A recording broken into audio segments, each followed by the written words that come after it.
Hi everyone, it's Kim from the Shamrock Quilt Studio, and I'm here today to talk to you about a failed project. Yes, you heard me right, a failed project, and why we won't be doing it, at least for now.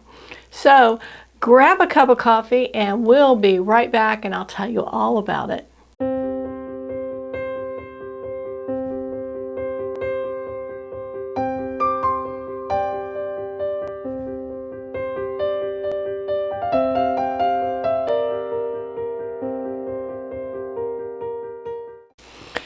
Well, hi and welcome back.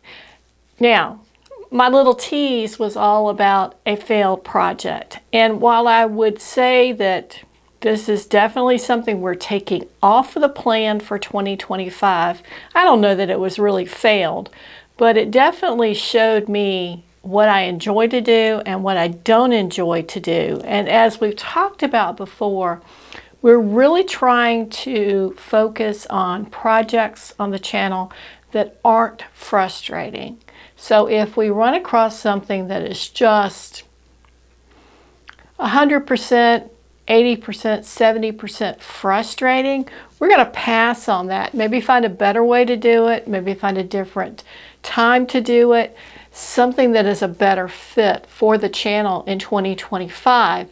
And this project that I'm going to talk to you about today is definitely one of those projects that I think would be filled with frustration, and therefore we're going to take it off of our plate. Now, when I was thinking about major projects for this year, one thing I really wanted to tackle was a red and white quilt that could be a companion to our Blue Star project. You know, we just finished that. And I think the videos may or may not be out in their entirety at this point when you see this video. But in trying to come up with a plan, I really love the look of a Hunter's Star quilt. That play off of the bright and the white is just very traditional, very charming to me. And so that was my first thought, that we were going to do that. And I went out looking for patterns, and I wanted a pattern that would be close to a 12-inch block, because the Blue Star project is a 12-inch block. And you know, we did that in a kind of a checkerboard pattern. So already when you're looking at a Hunter Star, because a Hunter Star is an all-over design, there's no checkerboard to it. It's full-on Hunter Star, the whole thing. So I found a 12-inch one that was a free pattern, and that I printed off. Now I'm not going to, I think, share with you the name of the person who did it or the website or anything. And they're out there, you can find them. I don't think you would have any problem finding this one. But this particular pattern, for each size block they offered, they gave you 3 pieces. And as you can see, these are kind of fiddly little pieces. They're basic shapes, but you're cutting every one of these out individually, and then you're sewing them together. The problem that I found primarily was that you're sewing this piece with this piece, and I'm going to turn them upside down so we're not sharing the name so much. But you're sewing this piece onto this piece, and we can see that. So you have to turn one of these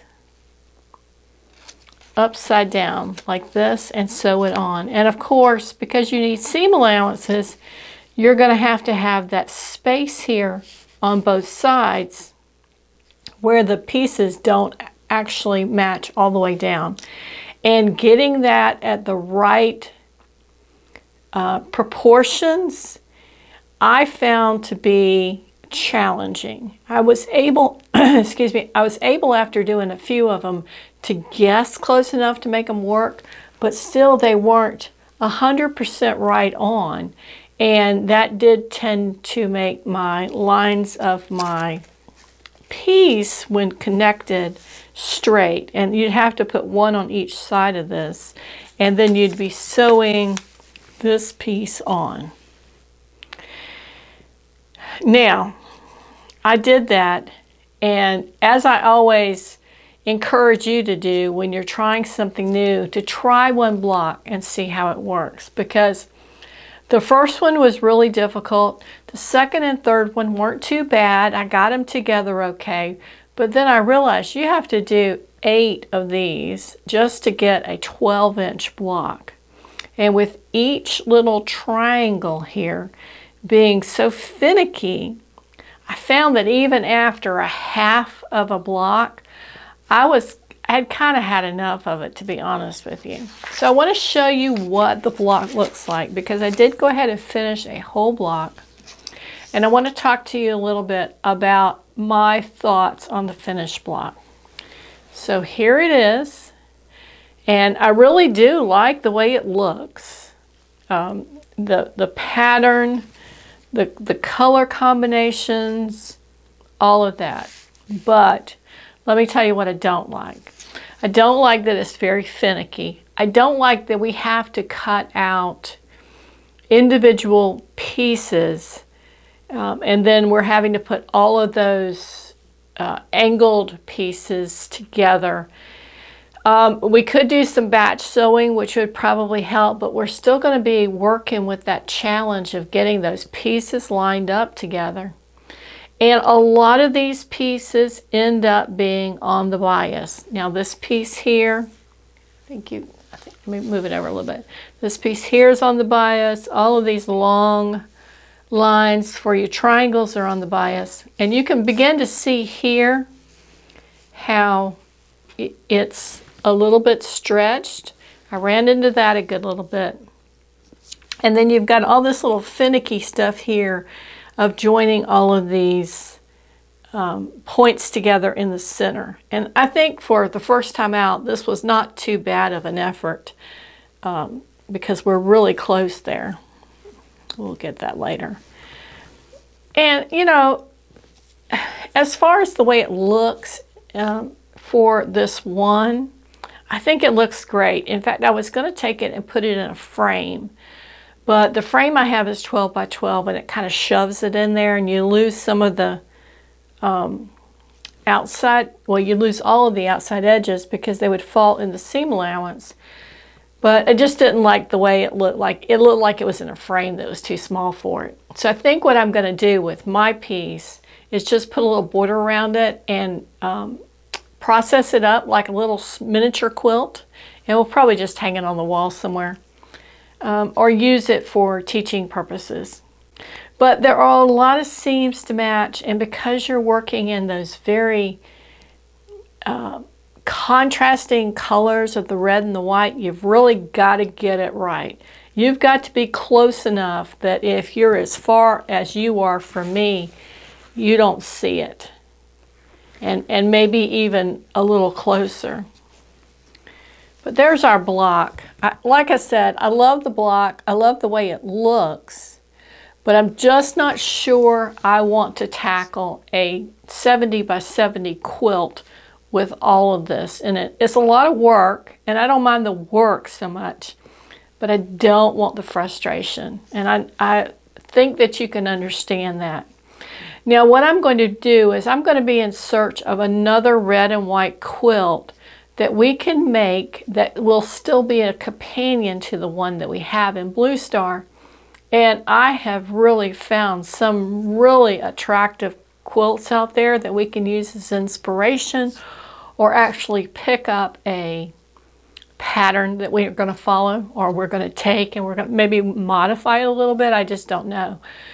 But I'm still in that decision-making process, and I'll tell you, sometimes it gets to be where there are so many choices that it becomes more difficult to pick a pattern than it should.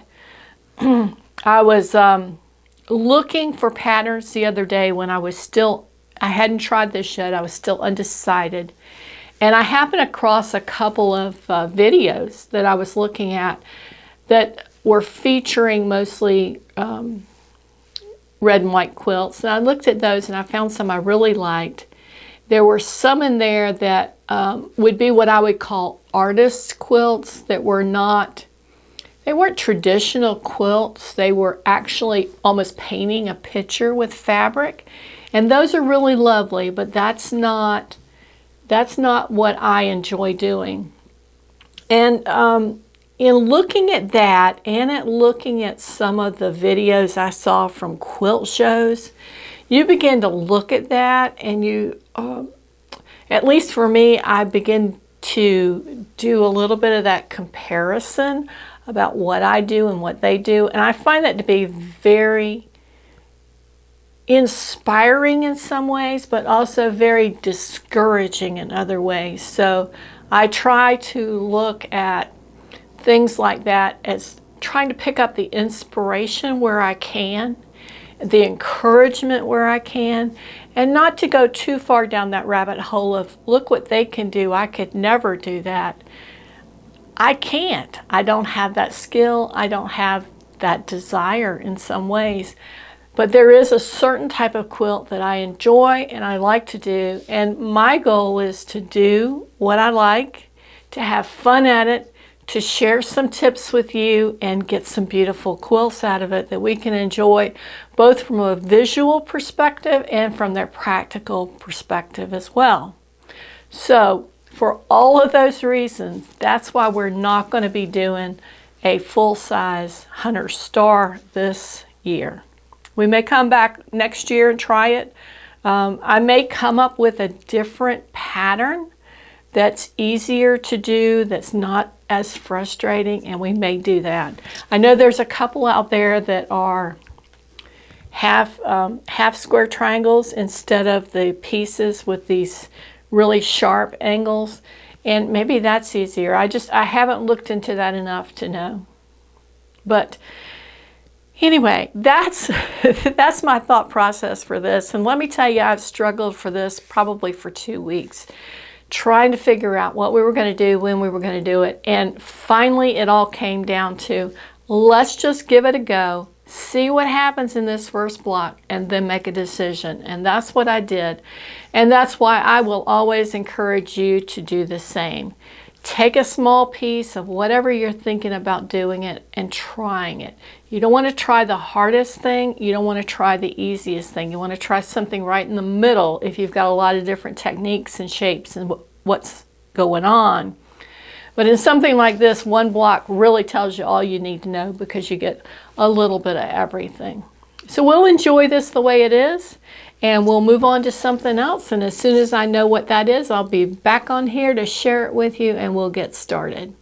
Thanks for joining me today. I hope you enjoyed this. If you did, give us a thumbs up. Be sure to subscribe, and we'll see you next week at the Shamrock Quilt Studio.